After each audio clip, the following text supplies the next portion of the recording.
Hey people! So, for today's video, ngayon is andito kami sa Samgyup Express dahil nga isi-celebrate namin ang Valentine's Day.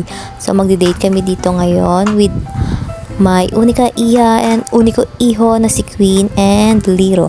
So, for today's video guys, ayun kung makikita nyo is paklip-clip lang ito. Ayan, si Liro is naiinip na dahil at tagal ng aming order. Ayan din si Queen. So, ang oras nga dyan is 7 p.m. Ayan. So, mga gutom na. Tamang-tama lang yung aming punta dyan dahil dinner time. Ito nga, Samgyup Express. Ayan. So, kung makikita nyo guys, ayan na. Dumating na yung aming pagkain at isa-isa nang inihahanda. So, yung in-order ko nga dito is good for 3 lang dahil si Liro is ayaw ng Samgyup. Mas gusto niya mag-Jollibee. So, after namin kumain dito is diretso kami sa Jollibee para kay Liro. Ayan, may iba't ibang flavor to. Grabe. Masarap naman siya guys. So, first time namin dito sa Samgyup Express.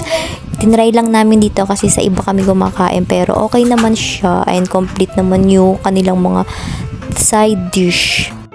So, eto nga guys, ayan, dyan nagpwesto si Queen dahil siya ang magpiprito niyan. Ayan, dyan siya. Ayan, ayaw ko matalsikan ng oil. Ayun. So, gutom na nga ako yan dahil nga hindi ako nagtanghalian. Tinapay lang dahil sabi ko nga magsasamgyup kami.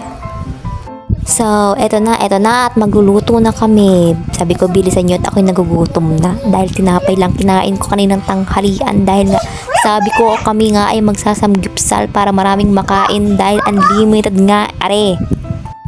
At eto nga si Liro, ayan hindi mapakali dahil nga ayaw nga daw niya na to at gusto nga daw niya is Jollibee.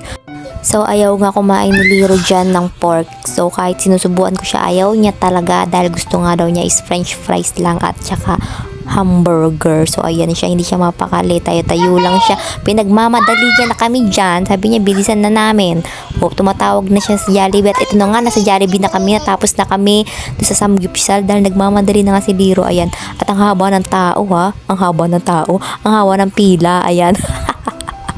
So my gosh, dito kami tumagal talaga sa pagpila sa Jollibee para lang dito sa batang ito sa pagkain niya. Ayan.